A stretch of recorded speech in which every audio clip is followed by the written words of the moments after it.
Hello everyone and welcome to today's webinar. My name is Lucy Heavens and I am the VP of Marketing at Hokodo. Over the next 30 minutes, we're going to be looking at the importance of managing risk when offering trade credit. So this is part of a series of 6 webinars that we're running where we're unpacking the whole end-to-end trade credit management process. So a couple of quick housekeeping points before we start. So firstly, the format for today's webinar is a panel discussion. So I'm going to have a very informative chat with my expert here today. We've allowed plenty of time for questions. So please type them in and we will address them as part of the conversation. And then lastly, a recorded version of this webinar will be available after and sent directly to your inbox after we've finished. So to set the scene a little bit here, trade credit, which is also known as B2B buy now, pay later, is a form of credit that's offered by B2B sellers to their customers, the business buyers. So because B2B purchases tend to be much higher in value than in the B2C world, arranging payment terms can be beneficial to businesses, maybe that want to keep a close eye on their cash flow. So as the trade credit market, it's really growing, it's huge. According to the World Trade Credit Organization, the World Trade Organization, around 80 to 90% of all trade worldwide is facilitated by trade credit. So a little bit of a fun fact, the word credit comes from the Latin word credere. I've probably butchered that, I hope I haven't, which means to believe or trust. But sometimes the trust can be misplaced, like when buyers don't pay on time.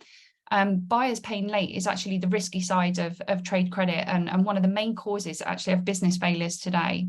So how can businesses manage risks like this and protect themselves when offering buyers trade credit? And this is what we're going to discuss today. And luckily, I have an expert here to help me. Richard, would you mind introducing yourself? Yeah, thank you, Lucy. So I'm Richard Thornton. I'm one of the co-founders at Hokodo. My background is really in financial services. So I spent 14 years working for the consulting firm Oliver Wyman, where my clients were typically large European banks and insurance companies. And then I spent 4 years working at a specialty insurance business called Aspen, where I was the group chief risk officer and then the group COO. And within Hokodo, I take care of all of our kind of support functions, which includes credit and fraud analytics, operations, legal, compliance, HR, finance. And a big part of what we're focused on is either identifying which of our merchants' buyers should be eligible for payment terms, or managing the consequences of that when it comes to things like debt collection activities. So really happy to be here today. Brilliant, thank you very much. So to start off with, I read an article recently by Barclays that said that 3 in 5 small to medium enterprises across the UK are currently waiting on late payments from their customers. So this has a huge impact on these businesses, right? And in fact, the total number of insolvencies, company insolvencies registered in the UK last year in 2022 was over 22,000, which was 57% higher than in 2021. And I'm sure that picture is similar across other European markets as well. So if a B2B seller wants to offer credit or payment terms to their buyers, as that's what they expect, then what are the risks that they need to protect themselves against? Yeah, I think that's a really good place to start. And the picture that you've just described in the UK, we're actually seeing mirrored across all of the markets in which we operate. The UK is maybe particularly acute at the moment, but the cost of living crisis and the other economic pressures are reflected in every single country in Europe. And so when we think about the risks associated with offering trade credit, there's a number of different elements to that. So one of the ones which merchants often talk about is this buyer going to want to pay me back? And so we'll often hear merchants say things like, well, I've been trading with this buyer for a long time, and so I trust them, and so I think they're going to pay me back. And that's all well and good. But obviously, there are many reasons why a buyer may not pay you back. And our first starting point is the buyer may become insolvent. And so if the buyer becomes insolvent, however much they want to pay you back, they're not going to be able to pay you back. And a big part of what we do is to try to work out what's the likelihood that your buyer is going to become insolvent. Or if they don't become insolvent, they may be unable to afford to pay you back, even though they're not yet insolvent. So we often find buyers who haven't paid for their purchases. And when we contact them, they say, look, I'm really struggling at the moment. I bought this stock, I wasn't able to sell it, or, a big contract I was waiting for fell through. I do want to pay, but, I can't pay yet. And of course, for you as a merchant, that is a cost because you're having to finance that. But in addition to that, you may actually never get paid back because they may not pull through. They may end up becoming insolvent. So that's all around the kind of ability to pay question. There is then an important kind of willingness to pay question. And we see that particularly when we're dealing with micro and SME buyers, over half of the non-payment events are associated with unwillingness to pay. So these are buyers who we think can pay, but they're hoping that they're going to just be able to kind of keep their heads down and not have to pay. And that's particularly acute if you're a merchant who's looking to grow rapidly, because then you're obviously going to be taking a risk on buyers that you really don't know how trustworthy they are. And then the final piece that I wanted to just make sure we kind of keep in our minds here is impersonation fraud. So if you're selling to a very large, well-rated organization, let's imagine you've got Siemens as a customer, then your credit team's probably going to say Siemens is a great credit risk, let's give them a big credit limit. But if the person who's actually making the purchase is not from Siemens, they're a fraudster, then you're not going to get paid back. And so when we look at screening transactions in order to approve them for credit terms, we think of impersonation fraud as, an equally important pillar alongside creditworthiness. Yeah, absolutely. That's really interesting. I think on our the fraud webinar that we ran as part of this series, our head of fraud was discussing kind of friendly fraud, which is, I suppose, a little bit of a combination of the second, third point that you mentioned, or maybe the first and second, and that, they kind of build up that trust and credibility, with the merchant, with a view that at some point they're going to not pay their invoices. They're going to, place orders and not pay intentionally. So yeah, which is a really difficult one to monitor and to find out. So there was another report that I read, which is actually by the European SME Association. They're called SME United. And they said that cash flow would increase by 66% if payments were made within 30 days, the ideal situation. That figure drops actually from 66% to 10% if payments are made within 60 days. So quite a difference there. So now we're sort of discussing the risks, what actually are the benefits of kind of protecting yourself, or a business protecting themselves against fraud and non-payment?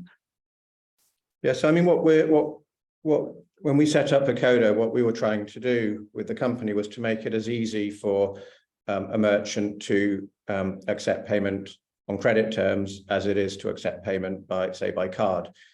So the merchants who work with us, when the transactions go through and get approved by Hokodo, they get a payout from Hokodo in the same way as they'd get a payout from Stripe or Adyen if they were processing payment by card. And then everything that happens after that is Hokodo's problem, and we take care of it. So what are the benefits of that type of solution? I think number one, predictable cash flow. So as a merchant, you know that if you sell 10,000 euros worth of goods today, you'll get paid that £10,000 on the date that we've promised. It won't be maybe or uncertain or maybe a week late. It will be exactly on that date.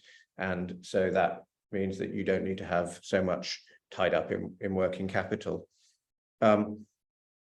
Now, when you then think about, okay, not just a question of late payment, but am I going to get paid at all? I think the advantages of using a solution like Hokodo become particularly evident if you think about rapidly growing businesses. So if you're looking to grow your business rapidly, inevitably that's going to mean taking on board more buyers. And that process of taking on board a new buyer, if you're not outsourcing it to a digital solution like Hokodo, is quite cumbersome. It's quite resource intensive, and it leaves you, the merchant, exposed to risk that, you've approved a buyer and that buyer doesn't pay you back. And some of our merchants are taking on board, 100 buyers a month, or 1,000 buyers a month, or even several thousand buyers a month. And so when you're growing at that type of scale, if you don't have proper mechanisms in place to protect yourself against that risk, the costs can be really horrendous, either from buyers realizing that here's a way to get some free goods and targeting you, or fraudsters targeting you from an impersonation fraud perspective. And we've seen examples of both. And what's kind of particularly nasty about those situations is once a vulnerability is detected, of course, the fraudsters or the people who are trying to get the goods without paying are really going to sort of pile in and target that merchant. So what we're trying to do at Hokodo is to enable merchants who have got a successful business that's working well to grow rapidly without facing those types of risks and those types of exposures. And then the last thing I just wanted to kind of add here is we often encounter merchants who maybe their business is a bit more lumpy, and they have the opportunity to win a really big contract, but that contract's going to be on trade credit. Let's suppose they're in the food industry and they've won a contract with a big supermarket, for example. That's going to be a very large order, and you can be absolutely certain that that supermarket is going to be demanding long payment terms. And we have examples of suppliers who are actually having to turn down those types of orders because they just can't finance the working capital. And again, that's another place where we can come in because our risks are well diversified. We're able to accept much larger credit limits for credit-worthy buyers, and so we can finance those very large orders when they're needed. That's really interesting. Thank you. So in that situation, then, where you have the merchant, like the food supplier, that wants to that has the opportunity for that contract with a large supermarket. If they did want to go ahead, if they had to, how are they managing those risks today without having a kind of a digital provider like Hokodo, for example? Like, how do they manage those risks internally in their own business? Yeah, so I mean, the solutions that have been developed historically, let's call them the legacy solutions, are they work, but they're pretty clunky. So typically, if we have a merchant who's offering trade credit prior to using Hokodo or one of our peers, what they'll often have is a sort of application form to open a trade account. That might be a PDF on their website. The buyer then has to download that PDF, fill it out, scan it, send it back. Then the merchant will have a finance team, which is reviewing those trade account applications. They might have a bunch of services they're using, like a credit scoring agency. So they'll be going onto a web portal and doing a credit review on that company, maybe downloading their financials from the National Register and making a credit recommendation. And 2 days later, the buyer will find out whether they've been approved for credit or not. Oftentimes, those merchants might be using a trade credit insurer to protect themselves against that non-payment risk. Those trade credit insurers are not very digital companies, and so they may be having to go onto a web portal for that trade credit insurer to request a limit for that buyer. Again, 2 days later, they find out if that limit's been granted or not. And then when it comes to financing, normally if there is financing, it will be some kind of factoring contract, which might be with the bank or with a specialist factoring provider. But again, nothing integrates with anything else. And so there's quite a lot of back and forth with like uploading invoices and downloading spreadsheets of, what's been paid out, and then trying to reconcile everything together. And then, you get credit notes and order changes, and all of that causes more kind of admin. So it's quite a painful process. It works. The financing does arrive in the bank account, but it's not very seamless, and it's often a pretty poor buyer experience. And that's all on the credit and financing side. When it comes to fraud, it's really hard. So we looked really hard for digital solutions, particularly for e-commerce, to work out, is a transaction fraudulent or not? And ideally, a way to protect ourselves against that. And we concluded there was nothing good out there at all. There are tons of fraud platforms that tell you whether a credit card transaction is likely to be fraudulent or not. That's a very different question from determining whether a B2B buyer purchasing on trade credit is doing impersonation fraud or not.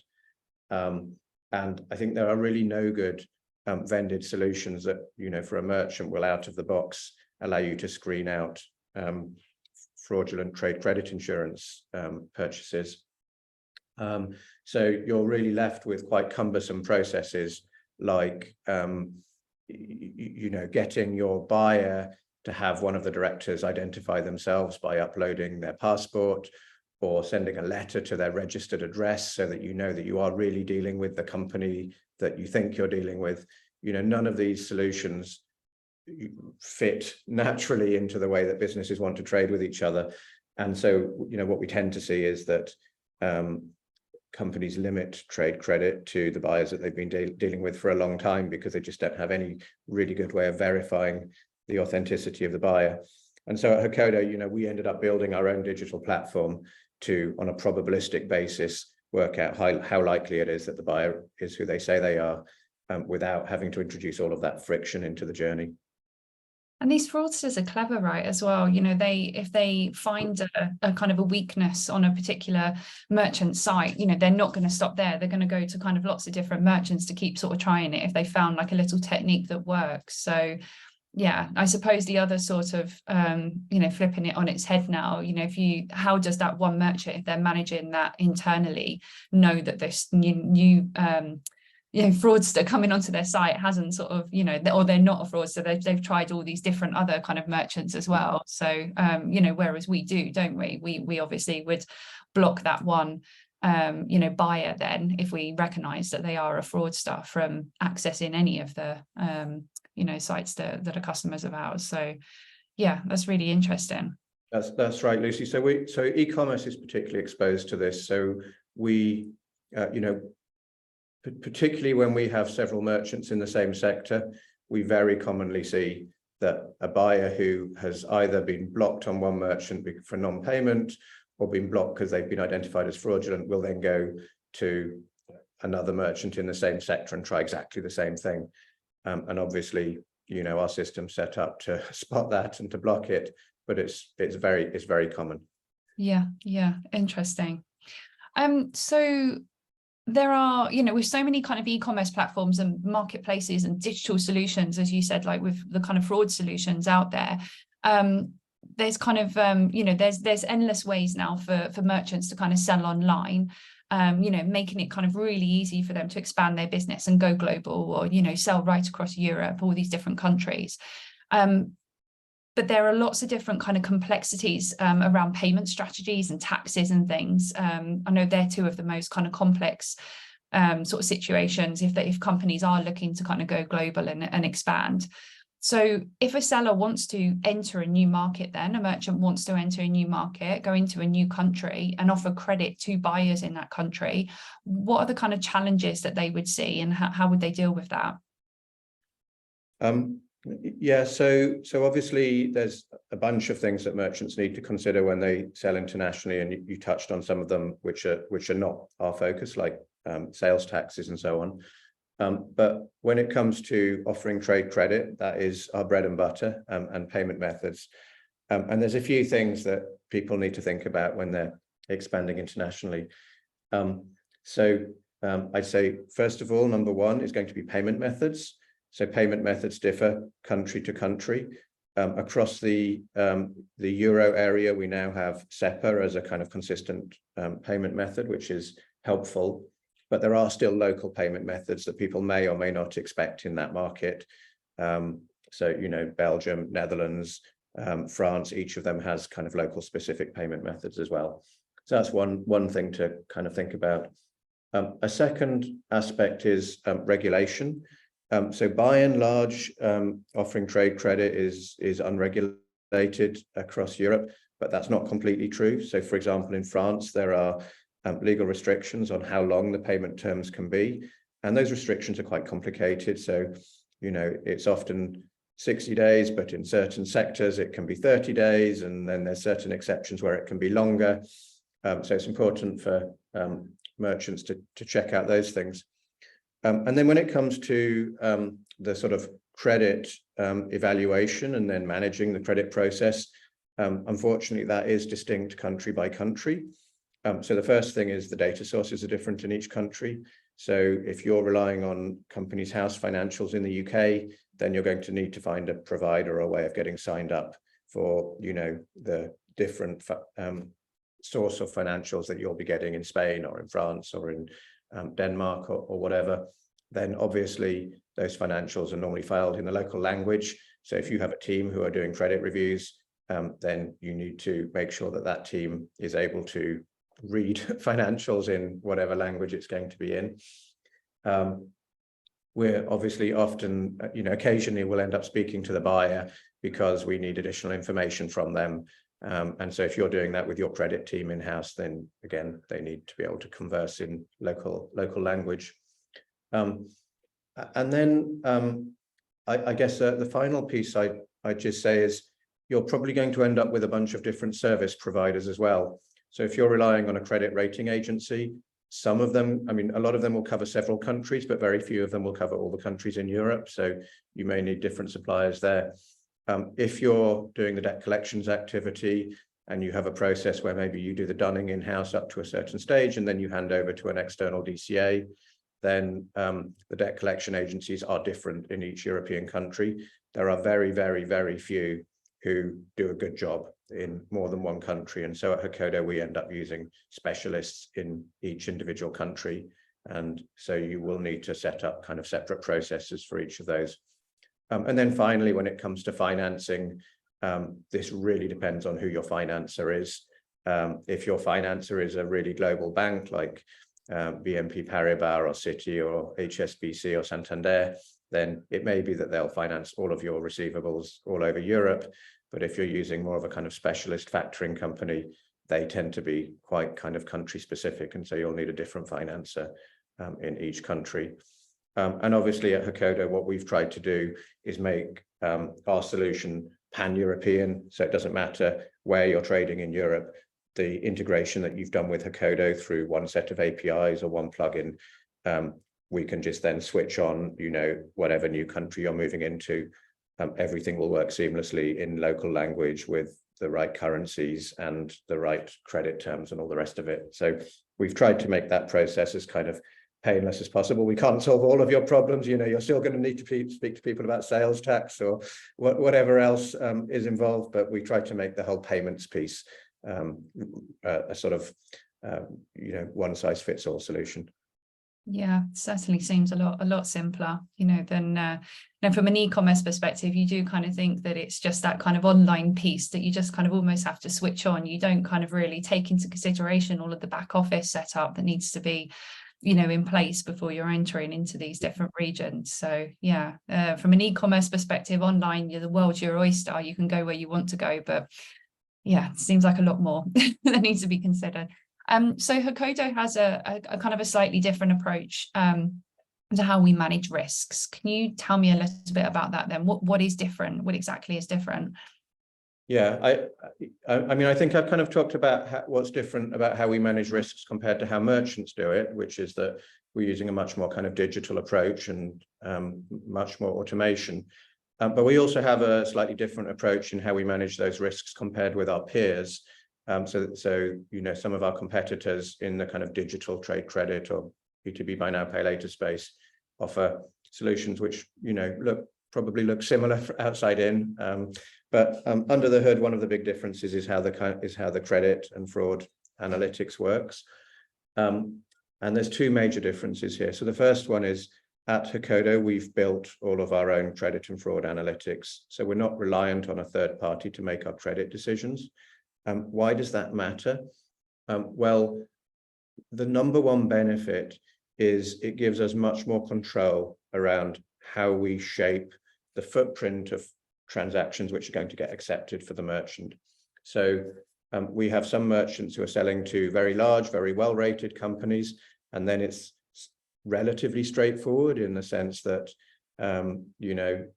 most people are going to be willing to accept those buyers. But we have merchants who then maybe have a tail of much smaller companies. And those companies, traditionally are not going to get good credit scores. If you look on, most of the credit rating agencies, they're going to get relatively weak credit scores. And if you're relying on a third party, or our peers are relying on a third party to make credit decisions for them, a lot of those buyers are going to get blocked. In our case, because we have full control over those credit decisions, we're able to take a bit more risk on those buyers.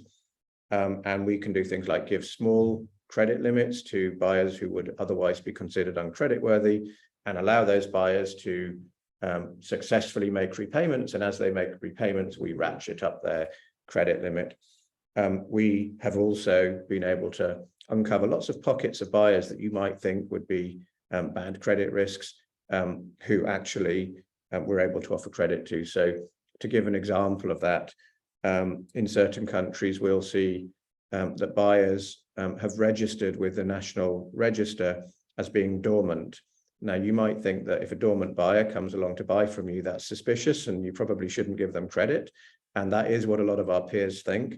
But actually, we've experimented and said, okay, well, let's have a look. Are there circumstances where a company that appears dormant is actually fine, and we can offer small credit limits, and we see if we get paid back, and that gets fed into our algorithms. And through things like that, we've been able to widen the footprint, particularly for merchants who have those kind of small buyers. So that's one aspect which is different about Hokodo compared to peers. I mean, it has a very tangible impact in terms of offer rate and acceptance rate. The second one is that we have credit insurance in the background. So what that means is when we offer credit to a merchant's buyer, if that buyer doesn't pay us back, we have a credit insurer that sits behind us who will take the majority of that risk. And that's critical because if you have large buyers, those large buyers probably need large credit limits. And without having credit insurance in place, it can be quite difficult to offer those credit limits, because we might all agree that that company is a great credit risk, but there is always a chance that you won't get paid back. And without the credit insurance in place, a lot of providers simply can't take the risk that 500,000 euro exposure doesn't get paid back, for example, or €1 million exposure. In our case, because we have the credit insurance, we're benefiting from, the insurance industry and the capital in the insurance industry, which is able to absorb those large losses. As long as they're correctly priced, the insurance industry is very happy to take million euro exposures. So I think those are the two kind of key differentiators for us. Thank you. That's a really comprehensive answer. We've got a couple of minutes left, and I'm going to ask a little bit of a controversial question just for your kind of opinion, I suppose. But there are situations, or there could be situations, if a merchant has been offering credit to their buyers, but off their own books. And when doing that, if they don't have all of those kind of credit check-in and fraud checks in place, it's really just on kind of their decision as to whether they want to offer credit or not. And, in that instance, they might just choose to offer credit to every single customer that comes through the doors, right? So it's 100% kind of offer rate. So our offer rate is really good. It's very kind of competitive, and it is, on or around, I believe, that 90%, correct me if I'm wrong. But then you might also have some of our peers, maybe, or other digital providers in the industry that would, have a higher offer rate than us. So where you have that situation when you've got merchants offering off their own book at 100% offer rate, or you've got, maybe other suppliers that digital providers that are offering a higher, what would you kind of say to that? Well, I think it depends what sector you're operating in. There are sectors where you might say that you can have 100% offer rate. So if you're selling to, if you're selling in the UK and you're selling to doctors' practices, for example, those organizations have a pretty kind of heavy level of protection, soft protection, credit protection from the government, and the insolvency rates are very low. So there might be circumstances where 100% offer rate is achievable.